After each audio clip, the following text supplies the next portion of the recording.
Hi எல்லோருக்கும் வணக்கம். Welcome to Vijith voice. So இந்த வீடியோவில் நம்ம கமல் சார் பற்றின என்ன நியூஸ் இருக்குது அப்படிங்கிறத பற்றி டீட்டெயிலாக பார்க்க போகிறோம். ஸோ வீடியோக்குள்ள போகிறதுக்கு முன்னாடி நம்ம சேனல் நீங்கள் புதுசாக இருந்தீங்க இல்லை சப்ஸ்கிரைப் பண்ணால் வந்து கண்டிப்பாக சப்ஸ்கிரைப் பண்ணி ஆதரவு கொடுங்க. வீடியோ மறக்காமல் ஒரு லைக் போட்டுக்கோங்க.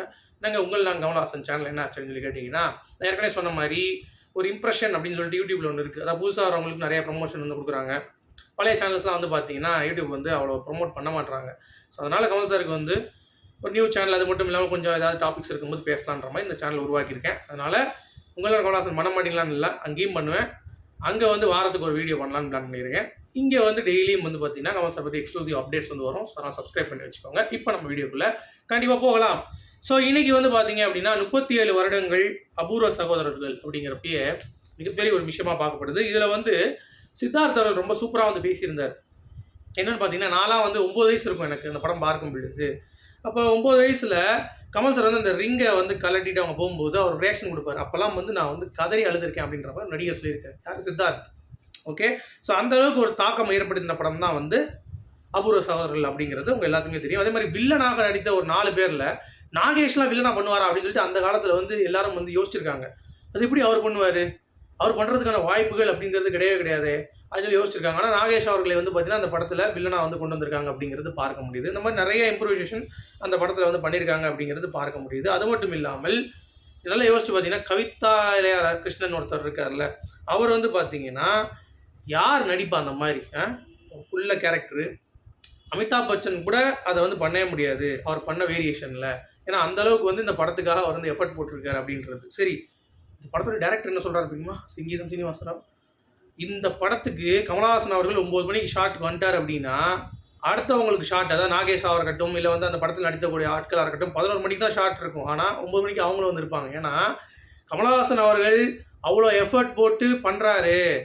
அந்த ஒரு விஷயம் வந்து பார்த்தீங்க அப்படின்னா எங்களுக்கு இல்லாமல் இருக்காது.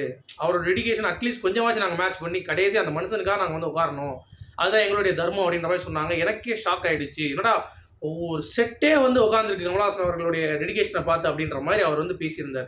அது ரொம்ப அற்புதமாக இருந்துச்சு. ஏன்னா அதெல்லாம் வந்து நமக்கு வந்து ஒரு பாக்கியம், அதெல்லாம் யாருக்கும் கிடைக்காது. நீங்கள் யோசிச்சு பாருங்களேன், ஒரு படத்தில் நமக்கு சீன் கிடையாது, நமக்கு அதை 11 மணிக்கு தான் சீனு, நான் 9 மணிக்கே உட்கார வேண்டிய அவசியமே கிடையாது. கமல்ஹாசன் அவர்கள் ஒரு டெடிகேஷனை மேட்ச் பண்ணி அதை வந்து பண்ணியிருக்காங்க. அதனால தான் வந்து கமல்ஹாசன் அவர்கள் அமிதாப் பச்சன் பண்ணாததை கமல்ஹாசன் பண்ணியிருக்காருங்கிற மாதிரி எல்லா ஆர்டிக்கல்லும் இப்போ எழுதுனாங்க அப்படிங்கிறது பார்க்க முடியுது. இந்த படத்திலே கமல்ஹாசன் அவர்கள் ஒரு பெரிய ஒரு பிரம்மாண்டம் அப்படின்றத வந்து பார்த்தீங்கன்னா ப்ரூவ் பண்ணிட்டார் அப்படிங்கிறது பார்க்க முடியுது. ஸோ தட் இஸ் குட் அப்படிங்கிறது தான். அடுத்து 2020 சொல்லிட்டு கமல்ஹாசன் அவர்களும் ரஜினிகாந்த் அவர்களும் சேர்ந்து நடிக்கக்கூடிய படம் வந்து மலையாளத்தில் பிளான் பண்ணியிருந்தாங்களாம். ஆக்சுவலாக சொல்கிறதுக்கு காரணம் வந்து பட்ஜெட் வந்து இல்லாதனால தான் எடுக்காமல் இருந்திருக்காங்க. ஆக்சுவலாக என்ன சொன்னாங்கன்னா, டைம் இல்லைன்னு இருக்காங்க. ஆக்சுவலாக ப்ராப்ளம் என்னென்னா, கமல்ஹாசன் அவர்கள் அப்போல்லாம் வந்து பயங்கரமான சம்பளம், ரஜினிகாந்த் அவர்களும் சம்பளம் ஜாஸ்தி. ஸோ இவங்க 2 பேரும் ஒரு பாட்டுக்கு வச்சா கூட ஓரளவுக்கு வந்து சம்பளம் கொடுக்கணும் அப்படின்றதுக்காக பட்ஜெட் காரணமாக தான் அவங்க வந்து எடுத்திருக்காங்க. அந்த டேரக்டர் என்ன சொல்லிட்டாரா, டைம் இல்லை எங்களுக்கு, அதனால் எடுக்கலன்னு இருக்காரு. உண்மையான ரீசன் வந்து அந்த ப்ரொடியூசர் மென்ஷன் பண்ணது வந்து பார்த்தீங்க அப்படின்னா, படத்துக்கு பட்ஜெட் வந்து இல்லை, அவங்களுக்கு ஒதுக்க முடியல. ஈவன் தான் கமல்ஹாசன் அவர்கள் கால் பண்ணி கேட்டார், எப்போ எத்தனை நாள் ஷூட் என்ன வரணும் அப்படின்ட்டு. அப்போ கூட நான் சொல்லிட்டேன் இல்லை சார் அப்படின்னு சொல்லிட்டு, அவர் காசு இல்லாததை அப்படி வந்து பார்த்தீங்கன்னா பெருமையாக சொல்லியிருக்காப்புல அப்படிங்கிறது பார்க்க முடிஞ்சிச்சு. ஓகே. அடுத்து தலைவர் 173 ரஜினிகாந்த் அவர்களுடைய படம் RK5 மே 2026 போகுது. அப்போ செயான் மட்டும்தான் ஏப்ரல் 27 ஆரம்பிக்குது. ஓகே. ஸோ கமல்ஹாசன் அவர்கள் கல்கி ஷூட்டிங் வந்து முடிஞ்சிச்சுங்க. நாளிலேருந்து பிரச்சாரம் ஆரம்பிக்கிறாருங்கிறது உங்களுக்கு தெரியும். நாளைக்கு மதசார்பற்ற கூட்டணிக்கு வந்து பார்த்தீங்கன்னா ஒரு கூட்டம் நடக்குது. ஓகே, சப்போர்ட் பண்ணுறதுக்கு. அதுக்காக அவர் வந்து பார்த்தீங்கன்னா தலைமை தாங்குறாரு அதில். ஓகே. ஸோ நாளிலேருந்து அரசியல் வந்து பார்த்தீங்கன்னா சூடு பிடிக்க போகுது அப்படிங்கிறது பார்க்க முடியுது. ஆனால் மே 2026 அப்போ எதுக்கியா அப்படின்னு சொல்லி கேட்டிங்கன்னா, ஆமாங்க, என்ன ஆகுது அப்படின்னு சொல்லி பார்த்தீங்கன்னா டேரக்டர் வந்து சேஞ்ச் ஆகுது. அப்போ வந்த நியூஸ் உண்மை தானா அப்படின்னு சொல்லி கேட்டிங்கன்னா, ஆமாங்க உண்மை தான். என்னையா சொல்கிற அப்படின்றீங்களா? ஆமாங்க. சரி, என்ன உண்மை அப்படின்னு சொல்லி பார்த்தீங்கன்னா, ஆமாம், நம்ம சிபி சக்கரவர்த்தி கிடையாது. அப்போ யார் அப்படின்னு சொல்லி பார்த்தீங்கன்னா அஸ்வத் மாரிமுத்துன்றாங்க. அது என்னடா அப்படின்னு சொல்லி கேட்டோம் அப்படின்னா, STR இருக்கார்ல, அவர் வந்து இப்போ அரசன் நடிச்சிட்டு இருக்காரு. அது வந்து இன்னும் முடியறதுக்கு டைம் ஆகும் போல தெரியுது. இப்போ அஸ்வத் மாரிமுத்து அவர் கூட தான் படம் பண்ணுற மாதிரி இருந்துச்சு. இப்போ அது டிலே ஆனதுனால இந்த கதையை ரஜினிகாந்துக்கு வந்து ஓகே பண்ணிட்டாப்லையா. சிபி சக்கரவர்த்தியை வேறு கதை சொல்லி கொஞ்சம் மோட்டிவேட் பண்ணியிருக்காப்புல ரஜினிகாந்த் அவர்கள். பட் அவர் வந்து இல்லை, என்னால் இவ்வளோ தான் பண்ண முடியும்னு சொல்லிட்டு அவர் விலகிட்டார் போல். ஸோ அப்படி இருக்கும் பொழுது அஸ்வத்தை வந்து இந்த படத்தை முடிச்சுட்டு போயிடலாம், 3 மாதம் தான் அப்படிங்கிறதுனால மேலேருந்து அஸ்வத்தை ஜாயின் பண்ணுறதுக்கு பண்ணியிருக்காங்க. அஸ்வத் தான் யார்? டிராகன் படத்தோட இயக்குனர்.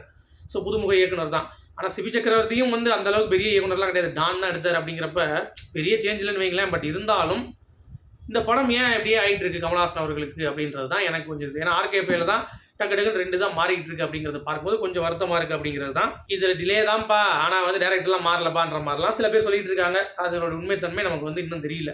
ஓகே, ஸோ வெயிட் பண்ணி பார்க்கலாம். இதுதான் ரூமர்ஸ், அதை சம்மந்தப்பட்ட ரூமர்ஸ் அப்படிங்கிறது. சரி, கமல்ஹாசன் அவர்கள் ஏன் டிஎம்கே சப்போர்ட் பண்ணி ஸ்ட்ராங்கான கூட்டணிக்கு போனார்னு சொல்லி இப்போ உங்களுக்கு புரிஞ்சுக்கணும்னு நினைக்கிறேன். ஏன்னா ஸ்டாலின் அவர்கள் இன்றைக்கி வந்து ஒரு வீடியோ போட்டிருந்தார் பார்த்தீங்களா, டீலிமிட்டேஷன் பற்றி பேசியிருந்தார்.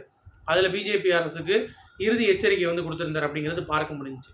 ஸோ அந்த ஒரு பேசிஸில் கமல்ஹாசன் அவர்கள் டிஎம்கேக்கு சப்போர்ட் பண்ணி ஓட்டு கேட்க போகிறார் அப்படிங்கிறதை நம்ம புரிந்து கொள்ள வேண்டும் அப்படிங்கிறது தான் பாயிண்ட். ஓகே, அடுத்து தமிழ் புத்தாண்டு வாழ்த்து கமல்ஹாசன் அவர்கள் பண்ணியிருந்தார். இன்னைக்கு அம்பேத்கருக்கு பிறந்தநாள் வாழ்த்து செய்தி வந்து அனுப்பியிருந்தார். ஸோ ரெண்டுமே செமையாக இருந்தது.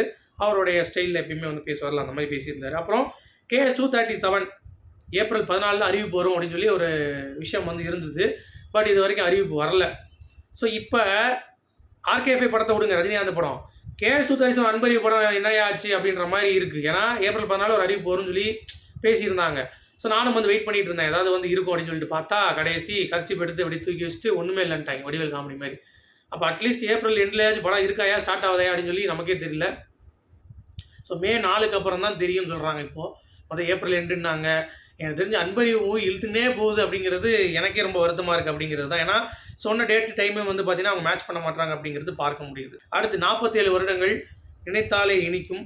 So performance, energy, evergreen songs எல்லாமே வந்து பார்த்தீங்கன்னா சும்மா சக்க போட்டிருப்பாங்க அப்படிங்கிறது பார்க்க முடிஞ்சிச்சு.